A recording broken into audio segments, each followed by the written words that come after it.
jemaah sekalian yang semoga senantiasa dirahmati Allah Subhanahu wa taala. Kembali kita bersyukur kepada Allah, memuji Allah Tabaraka wa taala karena limpahan taufik serta rahmatnya kembali kita bisa duduk di majelis ilmu ini. Semoga Allah Subhanahu wa taala memberkahi waktu kita, memberkahi usia kita, dan memberkahi ilmu yang Allah Subhanahu wa taala berikan kepada kita semua.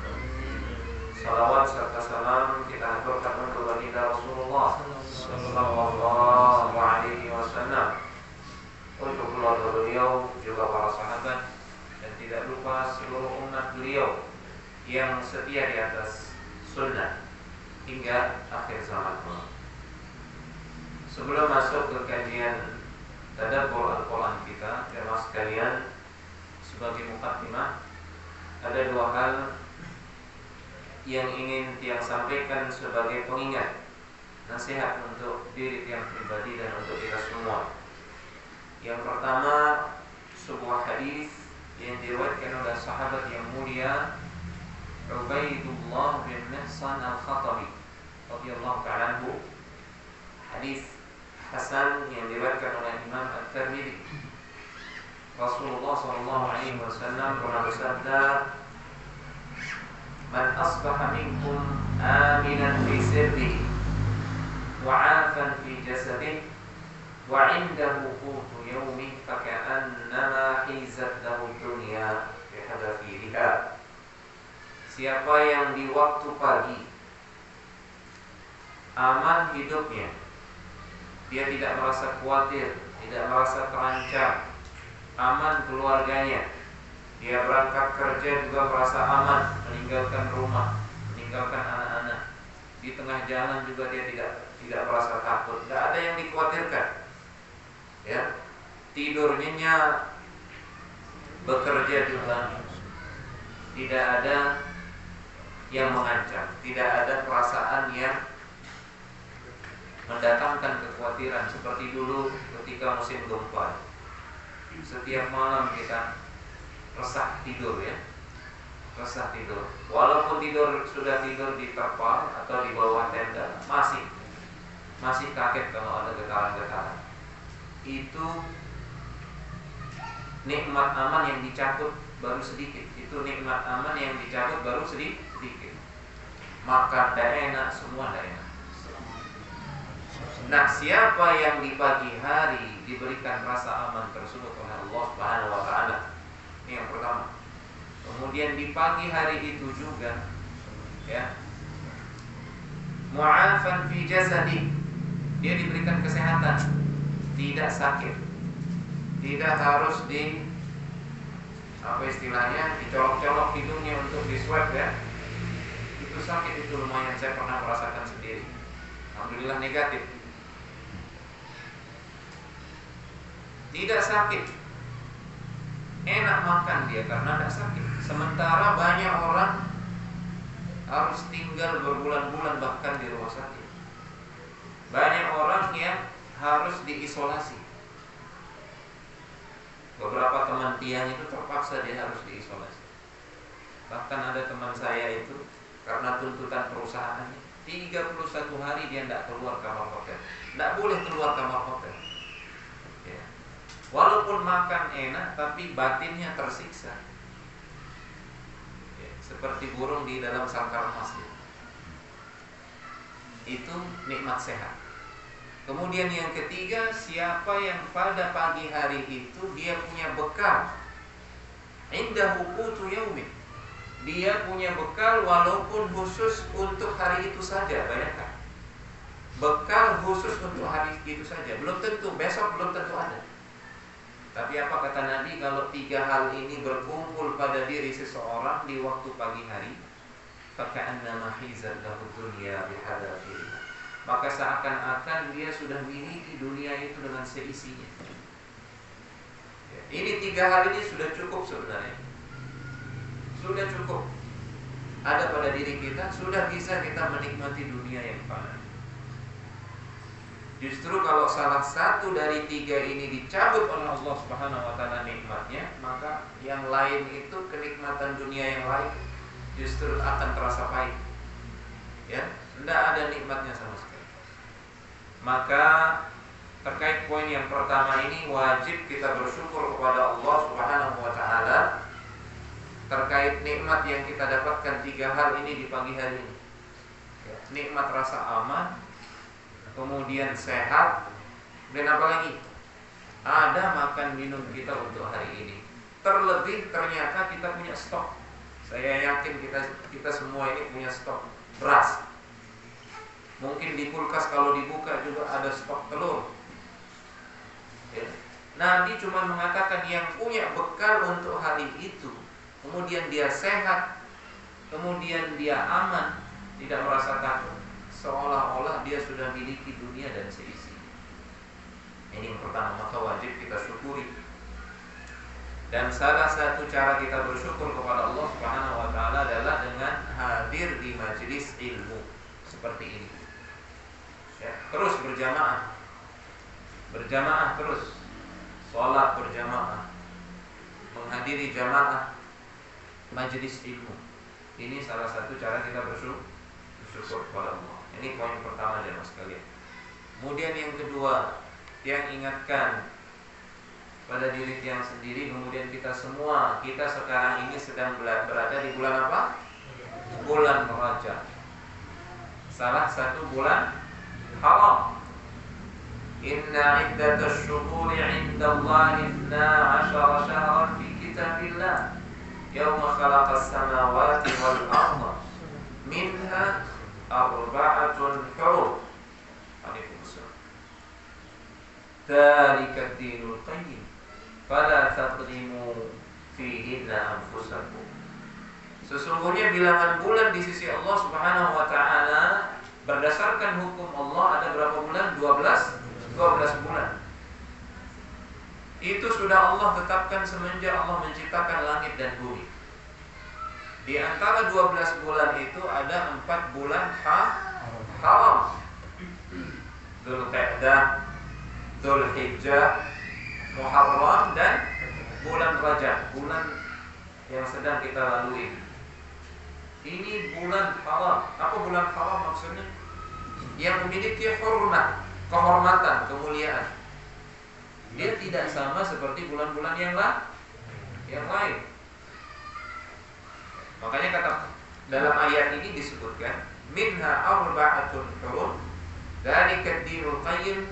Itulah agama Allah yang lurus, syariat Allah. 4 bulan ini dia khusus, bukan sembarang bulan. Fala tadlimu fihinna anfusakum, maka jangan kalian sakiti diri kalian pada bulan tersebut. Apa maksudnya? Menyakiti diri pada bulan ini, menzalimi diri, berbuat maksiat, berbuat dosa. Kenapa? Kata para ulama, karena dosa yang kita lakukan di bulan haram itu lebih berat, lebih dahsyat daripada dosa yang sama, kemaksiatan yang sama kalau dilakukan di selain bulan haram. Jadi harus kita ingat ini. Ini bukan sembarang bulan. Demikian pula amal saleh yang kita lakukan di bulan haram ini juga dia lebih berat, lebih besar nilainya di sisi Allah Subhanahu wa taala. Maka melalui kesempatan ini kita saling mengingatkan, di bulan haram ini kita memperbanyak ibadah kepada Allah Subhanahu wa taala. Ibadah-ibadah yang disunnahkan kita tambah kesempatan ini. Di samping itu juga kita jaga diri kita dari menzalimi diri sendiri, menyakiti diri sendiri dengan berbuat dosa, karena perbuatan dosa ini cepat atau lambat Allah akan balas dia kalau kita tidak taubat. Nah, ini dia 2 poin di mukaddimah ini jamaah sekalian yang dimuliakan Allah Subhanahu wa taala. Untuk selanjutnya, mari kita baca kitab Rabbina kalamullah, kemudian kita tadabburi maknanya dan kita ambil beberapa petunjuk yang Allah taruhkan untuk kita dalam ayat-ayat ini. Terakhir kita sudah sampai ke ayat yang 29 surat Al-Baqarah. Sekarang kita masuk ke ayat 30 dan seterusnya. Ayat ini sudah mulai berkisah ya. Ayat-ayat ini kisah tentang malaikat, Nabi Adam, dan iblis nantinya. Allah Tabaraka wa Ta'ala berfirman, wa idh qala rabbuka lil malaikati inni ja'ilun fil ardi khalifah qalu ataj'alu fiha man yufsidu fiha wa yasfiku ad-dima wa nahnu nusabbihu bihamdika wa nuqaddisu lak qala inni a'lamu ma la ta'lamun. Apa maknanya ayat ini? Dalam tafsirannya disebutkan, yukhbirullah ta'ala annahu subhanahu qala lil malaikah. Allah mengabarkan bahwasanya Allah berkata, berfirman kepada para malaikat. Ya. Innahu sayaj'alu fil ardi basyara. Bahwasanya Allah akan menciptakan atau menjadikan di muka bumi ini manusia. Yakhlufu ba'duhum ba'dha. Tujuannya apa? Khalifatan, menjadi khalifah. Tapi menjadi khalifah di sini maksudnya adalah mereka akan setiap generasi akan menggantikan generasi sebelumnya untuk memakmurkan bumi. Ya.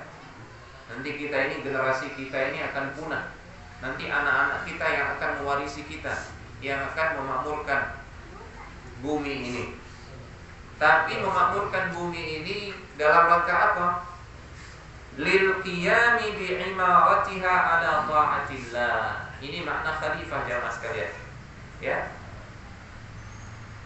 Kita banyak memahami makna khalifah ini sebagai pemimpin, penguasa, orang yang mengeruk semua harta kekayaan dan perbendaharaan bumi ini, ya, untuk kemaslahatan dan kepuasan manusia hidup di bumi.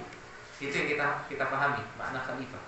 Namun kalau kita kembali kepada tafsir, khalifah di sini maksudnya adalah sekumpulan manusia yang ditugaskan oleh Allah memakmurkan bumi lil qiyami ala ta'atillah.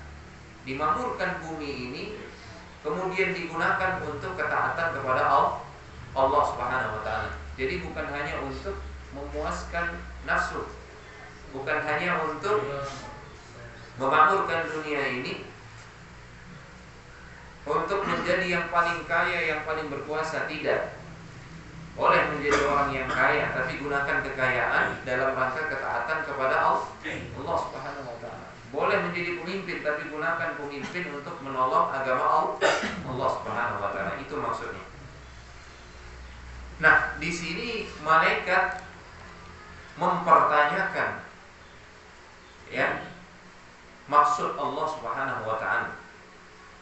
Fasa'ala al-malaikatu rabbahum, maka malaikat bertanya kepada Rabb mereka, kenapa mau menciptakan makhluk di muka bumi? Su'al istirsyadin wa istifham. Bukan pertanyaan dalam rangka protes.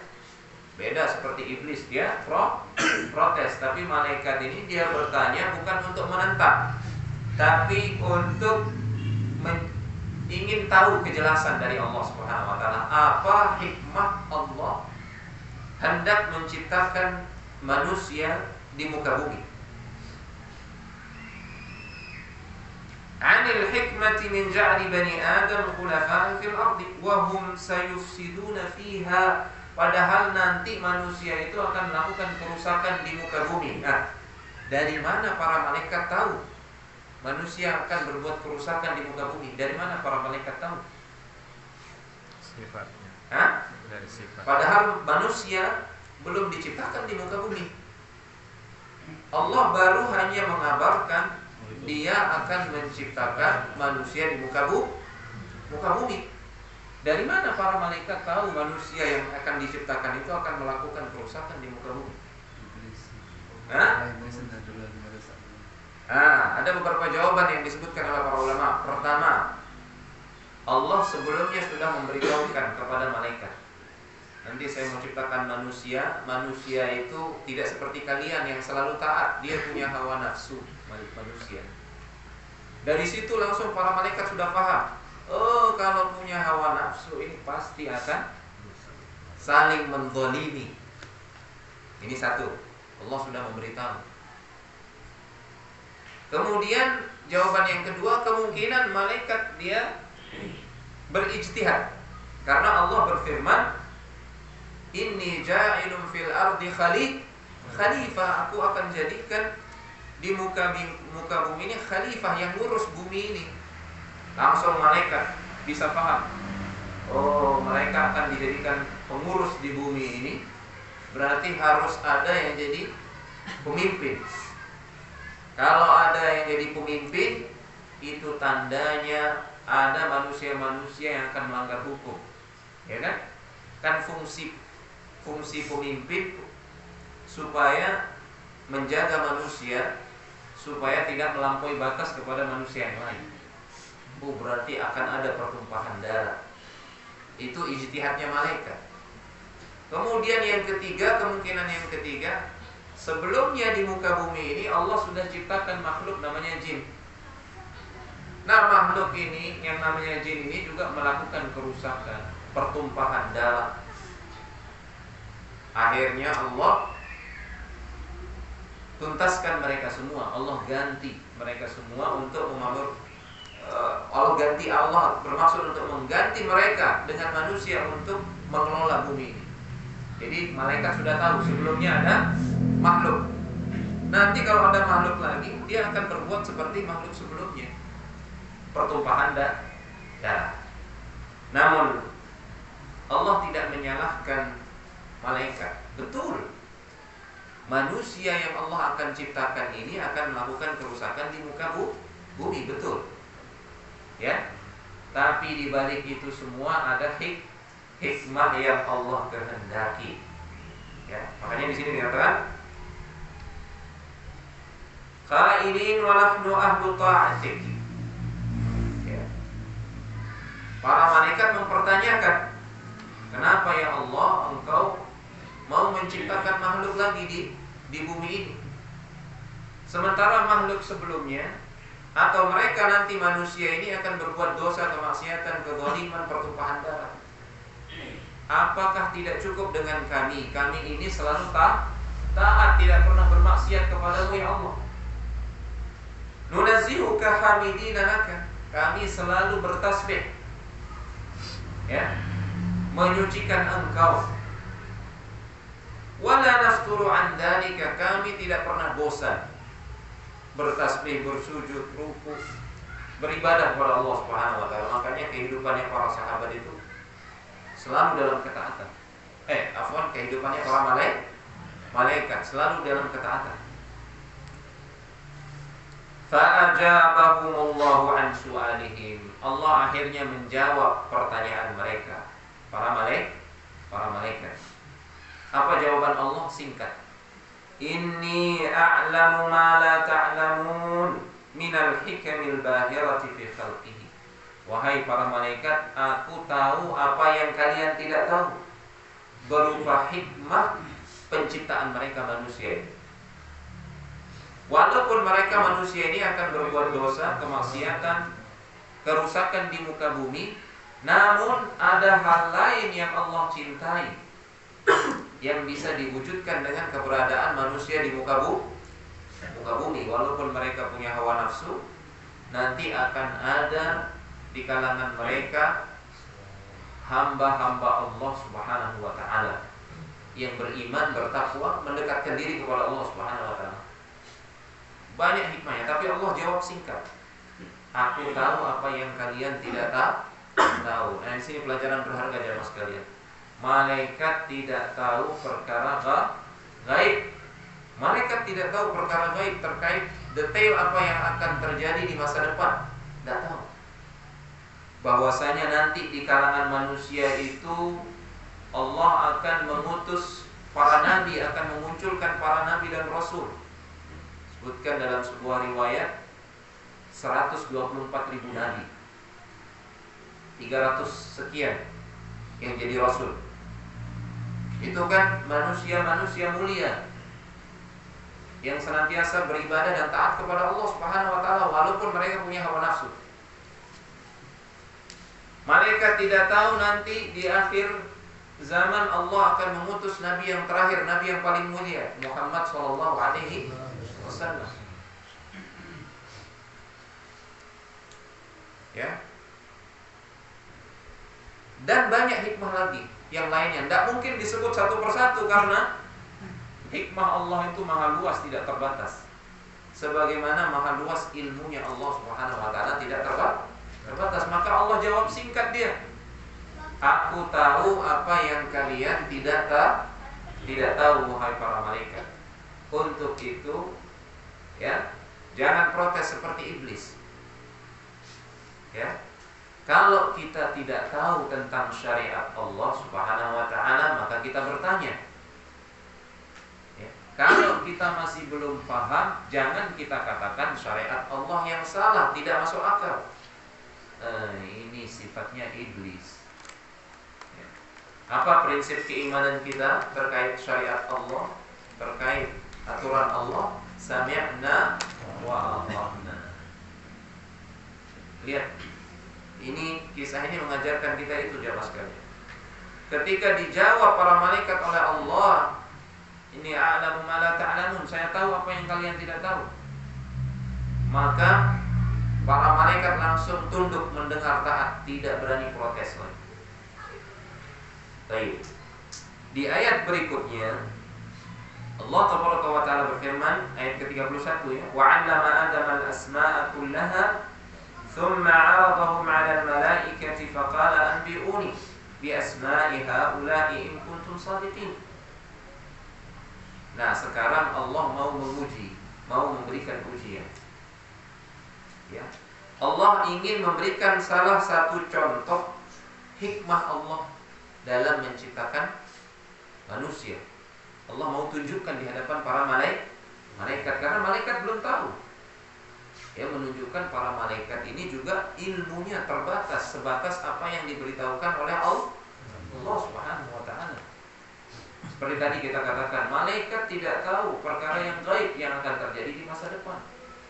Nah, apalagi dukun, apalagi persatuan dukun Nusantara, tidak tahu. Malaikat tidak tahu terkait apa yang akan terjadi di muka bumi setelah Allah menciptakan manusia, anak-anak keturunan Adam, perkara-perkara yang dicintai oleh Allah Subhanahu wa taala yang akan terjadi dengan keberadaan manusia. Itu. Maka Allah memberikan salah satu contoh kecil hikmah dan sekaligus membuktikan bahwasanya ilmu Allah itu terlalu luas, maha luas. Tidak bisa diliputi oleh segenap makhluknya, walaupun para malaikat. Ya. Jadi begini loh. Analoginya begini jemaah. Kalau ada dokter misalkan ya, dokter sudah sekolah misalkan 20 tahun, hanya mempelajari khusus misalkan masalah jantung, 20 tahun dia belajar. Kira-kira kalau dokter yang ahli sudah diakui oleh ahli yang lain, dia berilmu, kira-kira kita dengar tidak sarannya? Dia larang ini, kita dengar atau tidak? Kita dengar. Ya. Kenapa? Karena dia lebih berilmu tentang kesehatan. Nah, di sini Allah mau menunjukkan kepada para malaikat, ya, libayani manzilati Adam alaihi salam, 'allamahu Allah taala asma'al asya' kullaha. Akhirnya Allah ciptakan Adam. Ya. Kemudian untuk menunjukkan kelebihannya Adam, maka Allah ajarkan ilmu pengetahuan kepada Adam. Ilmu apa yang diajarkan? Apakah ilmu syariat? Ilmu agama? Ternyata tidak. Yang diajarkan kepada Adam oleh Allah adalah nama-nama benda, segala sesuatu, ciptaan-ciptaan Allah. Diajarkan namanya oleh Allah, diajarkan maknanya juga oleh Allah Subhanahu wa taala. Minal hayawani wal jamad. Semua nama-nama hewan dikasih tahu oleh Allah. Nama-nama benda mati, baik yang ada di surga, yang Allah ciptakan, dikasih tahu oleh Allah Subhanahu wa taala, diajarkan oleh Allah Subhanahu wa taala. Ini ilmu pengetahuan. Al-fadhaha wa ma'aniha. Nama-nama namanya, lafaz namanya, kemudian makna-makna nama tersebut Allah ajarkan. Tsumma 'aradatil musammayati 'alal malaikati. Kemudian semua yang Allah ciptakan itu, yang Allah ajarkan namanya kepada Adam, dipampangkan di hadapan para malaikat.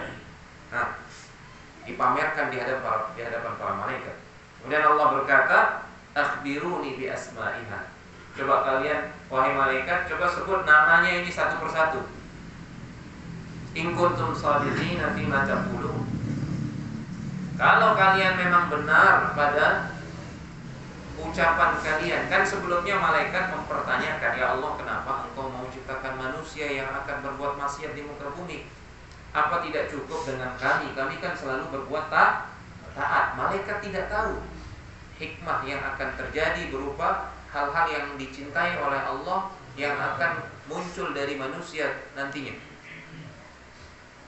Ya, coba sebut ini nama-nama benda ini kalau kalian bisa. Annakum akramu min hadzal makhluqi wa afdalu minhu. Jadi para malaikat, kenapa dia bertanya seperti itu kepada Allah? Malaikat pada awalnya menganggap dirinya lebih mulia daripada Adam, lebih mulia daripada manusia. Karena manusia ini akan berbuat maksiat nanti. Sementara kami kan selalu berbuat taat. Nah, dianggap dirinya malaikat itu lebih mulia daripada Adam dan manusia. Makanya di sini dikatakan, in kuntum shadiqin, jika kalian benar pada ucapan kalian itu bahwasanya kalian lebih mulia daripada makhluk ini, daripada Adam. Kemudian di ayat berikutnya Allah berfirman tentang jawaban para malaikat. Lihat ini, sikapnya para malaikat ini harusnya jadi sikap orang mukmin. Tunduk taat, sami'na wa ata'na. Walaupun belum tahu segala sesuatu, belum tahu hikmahnya. Tapi kalau sudah datang perintah Allah, perintah Rasulullah SAW, sami'na wa ata'na. Ini sikap para malaikat. Qalu subhana, para malaikat berkata, maha suci Engkau ya Allah. La ilma lana illa ma 'allamtana. Kami tidak punya ilmu kecuali sebatas ilmu yang Engkau ajarkan ya Allah. Innaka antal alimul hakim, sesungguhnya Engkau maha mengetahui, maha bijak, maha hikmah. Ini pengakuan malaikat. Dia mengaku malaikat, ilmu yang kami ketahui ini itu semuanya bersumber darimu ya Allah Subhanahu. Lihat, tidak sombong dia malaikat. Dia mengakui malaikat ini karena tidak bisa memenuhi ujian Allah untuk menyebutkan nama-nama benda itu. Kemudian di ayat berikutnya, ayat 33, Allah berfirman, qala ya Adam. Allah berfirman, wahai Adam, Adam. Coba lihat. Di sini dipanggil langsung Adam dengan namanya. Padahal ketika itu Adam berada di surga, dekat dengan Allah Subhanahu wa taala. Allah tidak berfirman, kamu coba sebutkan nama-nama benda ini. Allah sebut namanya langsung, sekaligus mengumumkan nama makhluk ini di hadapan para malaikat. Ini namanya Adam. Qala ya Adam, wahai Adam, ambihum bi asma'ihim. Kabarkan kepada para malaikat ini nama-nama benda ini. Falamma ambahum bi asma'ihim qala alam aqul lakum inni a'lamu ghaibas samawati wal ardh wa a'lamu ma tubduna wa ma kuntum taktumun. Setelah disebutkan satu persatu namanya, dan itu tidak bisa dilakukan oleh para malaikat, Allah kemudian berfirman kepada para malaikat, kan sudah saya bilang kepada kalian, saya ini lebih tahu semua perkara yang gaib di langit maupun di bumi, saya tahu. Dan saya mengetahui apa yang kalian sembunyikan di hati kalian, wahai para malaikat. Allah tahu apa yang kalian tampakkan, Allah tahu. Ya. Di sini Allah Subhanahu wa taala mau menunjukkan bahwasanya Adam lebih mulia. Nah, dengan apa Adam mulia? dengan ilmu. Maka kita mulia juga dengan ilmu, jamaah sekalian. Dan keberadaan kita di tempat ini dalam rangka menuntut ilmu Allah Subhanahu wa taala, ilmu Al-Qur'an. Semoga Allah Subhanahu wa taala memberikan kita kemuliaan di dunia dan di akhirat. Ini baru ilmu tentang nama-nama benda diajarkan kepada Adam. Dengan itu saja Allah sudah menunjukkan kemuliaan Adam dibandingkan para malaikat. Apalagi kalau ilmu tersebut menyangkut ilmu agama Allah Subhanahu wa taala, lebih mulia lagi. Makanya dalam ayat ini terdapat isyarat, jemaah sekalian. Kalau mau kebahagiaan, kemuliaan di dunia apalagi di akhirat, fa'alaina bil ilmi. Konon Imam Syafi'i dulu pernah mengatakan, man arada dunya fa'alaihi bil ilmi. Siapa yang ingin meraih kesuksesan di dunia maka harus dengan ilmu. Man arada al-akhirata fa'alaihi bil ilmi. Siapa yang mau jaya sukses di akhirat harus juga dengan ilmu. Man arada dunya wal akhirata fa'alaihi bil ilmi. Siapa yang mau dua-duanya harus juga dengan ilmu. Kemudian ayat yang ke-34, wa in qulna lil malaikati isjudu li Adam. Nah, ini nikmat yang kedua yang Allah berikan kepada bapak kita Adam. Kemuliaan, kehormatan. Ya. Fasajadu illa iblis. Wa in qulna lil malaikati isjudu li Adam fasajadu illa iblis aba wastakbara wa kana minal kafirin. Yubayyinu Allah Ta'ala annahu amara al-malaikata bisujud li Adam. Allah mengabarkan bahwasanya Allah sudah memerintahkan kepada para malaikat untuk sujud kepada Adam. Sujud apa ini? Sujud seperti kita sholat? Wallahu Ta'ala alam. Yang jelas sujud di sini bukan sujud ibadah. Karena kalau sujud ibadah haram, hukumnya diberikan kepada selain Allah. Bahkan itu termasuk kesyirikan. Sujud ibadah. Maka para ulama mengatakan di sini sujud takdirin wahtiramin. Ini dalam tafsirannya. Sujud penghormatan. Seperti sujud yang dilakukan oleh saudara-saudaranya Yusuf dan orang tuanya Yusuf kepada Yusuf. Bukan sujud ibadah, tapi sujud penghormatan. Namun itu hanya berlaku pada syariat umat terdahulu. Sujud penghormatan kepada kepada makhluk. Adapun pada syariat Muhammad SAW, maka sujud penghormatan, ya, membungkuk, ruku, apalagi cium kaki, sentuh kening gitu ke lantai dalam rangka menghormati seseorang, ini sudah diharamkan dalam syariat Nabi kita yang mulia sallallahu alaihi wasallam.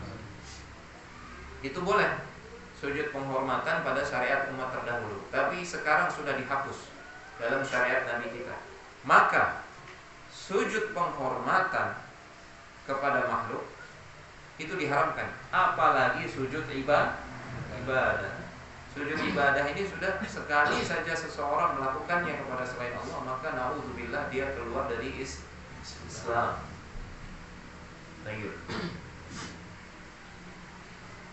Apa yang terjadi setelah Allah perintahkan malaikat untuk sujud kepada Adam?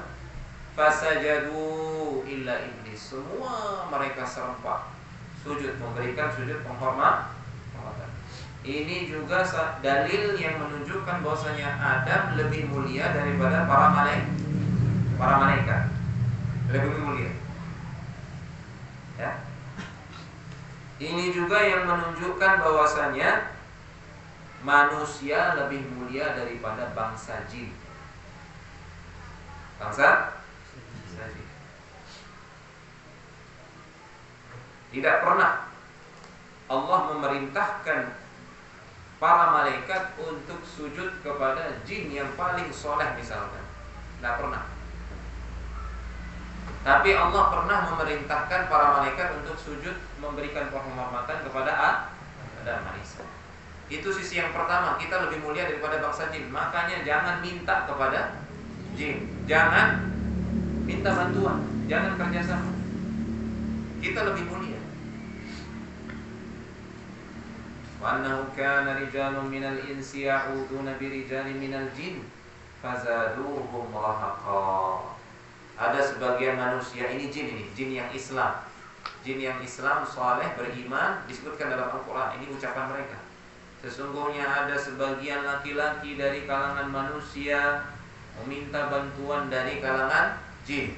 Itu justru menambah dosa bagi mereka. Oh enggak, kita kerjasama bukan sama jin kafir, kita kerjasama sama jin Islam, Muslim. Kalau dia Muslim, kalau dia taat kepada Allah, jin ini dia akan menjauh dari manusia, supaya manusia tidak jatuh ke dalam kesyirikan. Berarti kalau ada jin, sekalipun dia mengaku Muslim, tapi mau bekerja sama dengan manusia, berarti ini jin bermasalah ini. Jangan-jangan sudah dibohongi oleh jin. Dan jin itu suka bohong. Suka bohong. Jin yang bertauhid, yang saleh, jin ahlus sunnah. Ya, jin ahlus sunnah. Jin salafi wah. Jin salafi.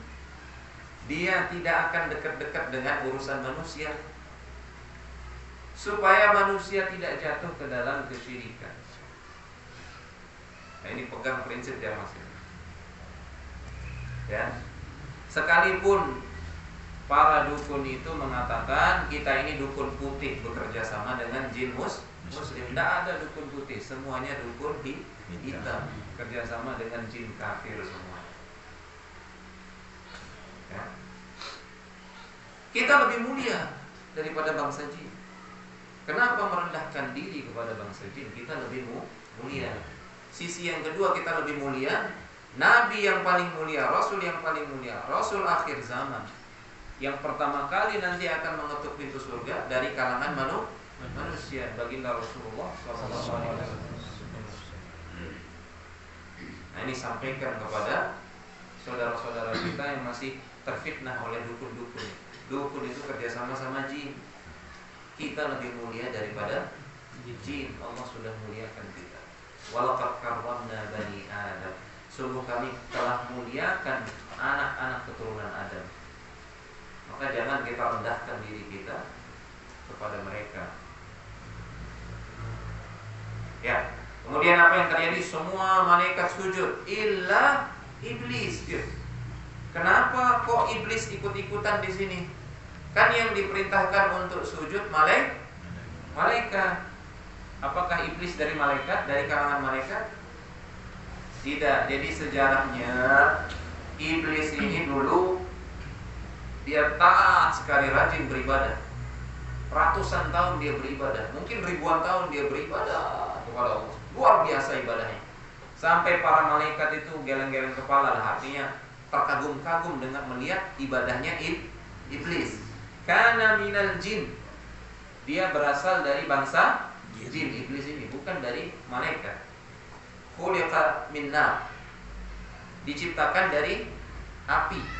Adapun malaikat diciptakan dari cahaya. Tapi dia luar biasa ibadahnya. Akhirnya Allah tempatkan dia di tengah-tengah para malaikat di surga. Iblis itu. Sehingga ketika Allah berfirman memerintahkan para malaikat itu untuk sujud kepada Adam, di situ juga bersama para malaikat itu ada iblis. Sehingga perintah Allah ini juga berlaku bagi si iblis ini. Dia sendiri yang tidak mau sujud. Kenapa disebutkan aba wastakbara? Dia enggan dan dia sombong. Dia enggan dan dia sombong. Padahal yang memerintahkan ini siapa? Allah Subhanahu wa ta'ala. Dia dalam ayat yang lain disebutkan iblis protes. Khalaqtani min nar, khalaqtani min narin, wa khalaqtahu min tin. Ya Allah, Engkau sudah ciptakan saya dari api, Engkau ciptakan dia dari tanah Adam ini. saya lebih baik, lebih mulia daripada tanah, makhluk dari tanah. Dianggap dirinya lebih mulia dari Adam yang diciptakan dari tanah. Ini dosa pertama iblis. Dosa iblis ya, kalau kita urutkan. Pertama, dia ujub. Dia bangga diri, silau dengan ibadahnya yang sudah ribuan tahun. Nah, dosa dia yang kedua apa? Dia protes. Dia protes kepada Allah Subhanahu wa ta'ala, tidak mau tunduk seperti malaikat. Padahal ini Allah yang perintahkan. Nah, dosa-dosa inilah yang menjadikan iblis itu juhud, dia ingkar kepada Allah Subhanahu wa ta'ala. Jadi dosa tadi ujub ya, kemudian menggunakan akal untuk membantah Allah Subhanahu wa ta'ala. Ya kan, dia gunakan akalnya kan? Api lebih mulia daripada tanah. Kok disuruh sujud saya kepada Adam? Tidak mau saya. Dan dia membantah perintah Allah dengan akal rasio. Itu semua berangkat dari al-istikbar, kesombongan. Sombong itu lahir dari ujub. Nah, ini makanya bahaya ujub ini. Bisa menimpa kita. Ujub, bangga diri, silau dengan amal yang sudah kita lakukan. Saya sudah berbuat ini, saya sudah mengamalkan ini. Silau. Kemudian ketika melihat orang yang tidak seperti dia, tidak sekuat dia dalam beribadah, dia remehkan. Nah, levelnya di bawah saya. Ini istikbar, sombong. Sementara Allah sudah mengharamkan surga bagi orang-orang yang sombong. Rasulullah SAW bersabda, la yadkhulul jannata man kana fi qalbihi mithqalu dzarratin min kibr. Tidak akan masuk surga. Selama-lamanya tidak akan masuk surga. Siapa? Orang yang di hatinya ada sejentik kesombongan, tidak akan masuk surga. Ya, ini yang terjadi pada iblis. Wa kana minal kafirin. Sehingga karena itu, karena dia menentang perintah Allah Taala, jadilah dia termasuk orang-orang kafir. Ayat berikutnya yang ke-35, wa qulna ya Adam uskun anta wa zawjukal jannata wa kula minha ragadan haitsu syi'tuma wa la taqraba hadhihi asy-syajarata fatakuna minadh dhalimin. Allah di sini setelah memberikan kemuliaan kepada Adam, Allah mau menguji Adam alaihissalam. Sebenarnya Allah sudah tahu Adam itu akan turun ke dunia, akan keluar dari surga. Allah sudah tetapkan juga, sudah tahu dan Allah sudah tetapkan. Tapi Allah Subhanahu wa ta'ala saking baiknya Allah Subhanahu wa ta'ala tidak mau mengusir Adam dari surga tanpa sebab. Saya tanya sekarang jamaah, kira-kira berhak tidak Allah Subhanahu wa ta'ala mengeluarkan Adam dari surga tanpa sebab? Berhak. Yang punya surga siapa? Allah Subhanahu. Yang menciptakan Adam dan yang memiliki Adam Allah Subhanahu wa ta'ala. Kalau Allah mau keluarkan Adam dari surga tanpa sebab, berhak Allah, tidak dikatakan zalim. Syukur-syukur Adam sudah dikasih tinggal di surga. Kalau kita ini kan baru keluar sudah melihat dunia ini yang panas, kadang-kadang dingin, sakit kita di dunia ini jamaah. Sakit hati, sakit badan kita juga sakit, berdarah juga. Adam alaihissalam sudah menikmati kenikmatan surga. Ini satu yang baiknya Allah Subhanahu. Allah tidak mengeluarkan Adam tanpa sebab. Allah kasih ujian dan Allah sudah tahu Adam akan gagal di ujian ini. Allah sudah tahu. Makanya di awal-awal Allah sudah, sebelum menciptakan Adam, apa firman Allah kepada malaikat? Wa idh qulna lil malaa'ikati wa idh qala rabbuka lil malaa'ikati inni jaa'ilun fil ardi khalifah. Hai malaikat, saya mau jadikan manusia di muka bumi ini. Itu kan berarti isyarat bahwasanya Adam akan keluar dari surga. Itu sebelum Allah menciptakan Adam, Allah bicara seperti itu kepada para malaikat. Tapi Allah Maha Baik. Allah Maha Baik. Allah kasih ujian. Coba lihat ujiannya. Nah, apa? Nah. Bagaimana Pak? Kita lanjut Pak? Lanjut ya? Atau azan dulu? Lanjut aja. Lanjut. Baik. Minum dulu.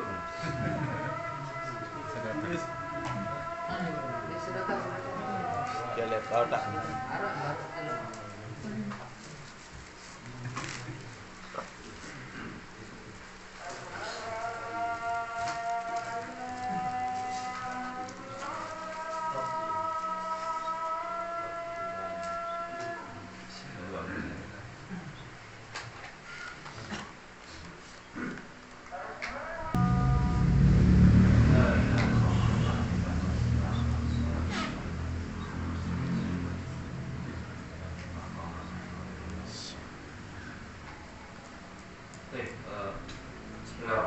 Kita lanjutkan lagi jemaah. Allah Subhanahu wa taala berikan ujian. Satu ujiannya, enggak sedikit. Jangan dekati satu pohon. Satu pohon terlarang. Sementara ada berapa pohon di surga? Buahnya. Hanya Allah yang tahu. Hanya Allah yang tahu. Ya. Kemudian setiap pohon di surga, ma min syajaratin fil jannati illa wasaquha min dhahab. Semua pohon di surga, semuanya pangkalnya itu dari emas. Pangkalnya. Kemudian buah di surga, qutufuha daniyah. Kalau kita ingin makan buahnya mendekat. Tidak seperti di sini, kita mau pingin kelapa muda, kita manjat dulu ya. Kadang-kadang kita jatuh. Alhamdulillah. Di surga seperti itu. Pohonnya banyak sekali dan buah-buahnya juga berjenis-jenis. Buah di surga yang dimakan hari ini, kalau besok dimakan lagi lain rasanya. Itu salah satu makna wa utubihi mutasyabiha, pernah kita bahas. Buah yang sama hari ini dimakan, besok lain rasanya, jauh lebih nikmat, kenikmatannya berbeda. Allahu Akbar. Tapi Allah melarang Adam hanya dari satu pohon saja. Sementara surga disebutkan wasari'u ila maghfiratin min rabbikum wa jannatin 'arduha as-samawati wal ardh. Surga itu luasnya seluas langit-langit dan bumi, 7 lapis langit ini. Kalau dihamparkan semua itu sudah seluas surga. Disebutkan dalam riwayat, penduduk surga yang paling rendah, paling pinggir, manusia terakhir yang akan masuk surga. Kekayaannya sejauh mata memandang. Ya, disebutkan apa yang dia temui, kemudian dia bilang ini punya saya, punya dia itu. Apa saja yang dia temukan di surga, kemudian dia bilang ini punya saya, hadali fahuwa lahu. Itu jadi miliknya dia. Bayangkan. Tapi yang dilarang cuma satu. Tapi itulah manusia ya mas kalian. Mana yang dilarang? Iya satu. Dilarang. Coba kita ya, sering menemukan iklan jangan lihat kiri. Jangan lihat kiri. Apa yang kita lakukan? Lihat kiri gitu. Begini juga yang terjadi pada Adam alaihissalam. Ya. Dilarang untuk dekati satu. Tapi Adam alaihissalam mendekati pohon itu ada faktor eksternal, ada musuh. Ada musuh yang menggoda. Iblis ini.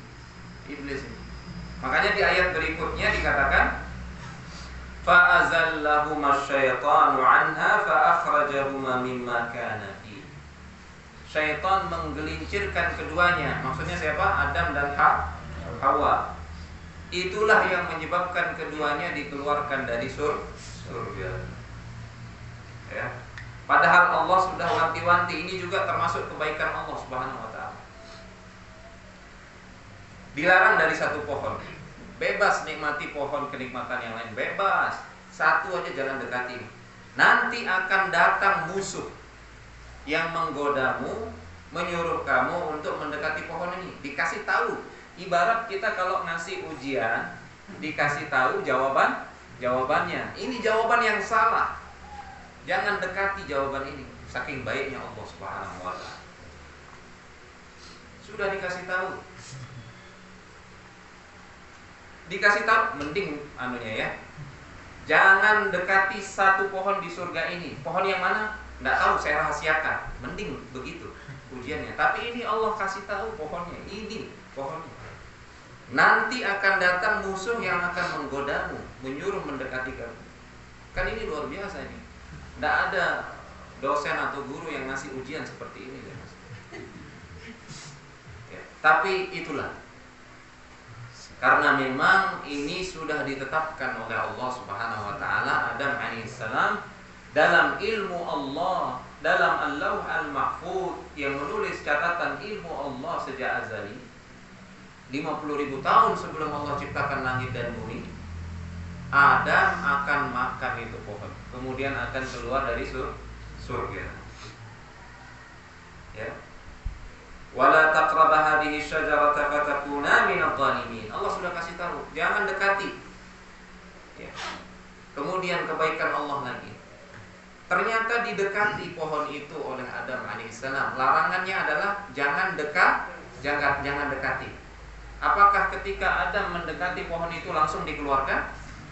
Tidak. Baru dikeluarkan setelah dimakan. Padahal larangannya adalah jangan dekati. Baiknya Allah Subhanahu wa taala. Ini juga sekaligus jadi pelajaran jamaah sekalian, yang namanya keharaman, yang namanya kemaksiatan, jangan nunggu kita melakukannya. Ya, karena kita mendekat saja, kita pasti akan melakukannya. Makanya dalam sebuah hadis disebutkan, la taftahu in taftahu tadithu. Jangan kalian buka tirai yang membatasi kalian dengan yang diharamkan. Kalau kalian buka, pasti kalian akan masuk. Istilahnya jangan dekati. Kalau kalian dekati, kalian akan lakukan. Maka sikap kita terkait fitnah, jangan dekati. Ya, jangan coba-coba berani tes juga. Tes keimanan. Akhirnya jatuh. Betapa banyak. Ya. Jangankan kita, jamaah sekalian, kita tidak pernah lihat surga, tidak pernah makan pohon di surga, buah di surga. Adam alaihissalam pernah lihat surga, pernah makan buah-buah di surga. Ketika dia mendekati pohon terlarang, akhirnya dia makan. Apalagi kita yang tidak pernah lihat surga. Kan begitu. Makanya di dalam banyak tempat, ya, Allah itu melarang sejak awal. Ini yang dilarang, tapi di sini Allah larang. Makanya Allah berfirman, wala taqrabuz zina. Ya kan? Jangan dekati zina. Yang dilarang itu adalah zinanya, tapi Allah sudah melarang sejak awal, jangan dekati. Kalau kalian dekati, kalian akan jatuh. Itu sikap kita terkait fitnah. Akhirnya keluarlah Adam dari surga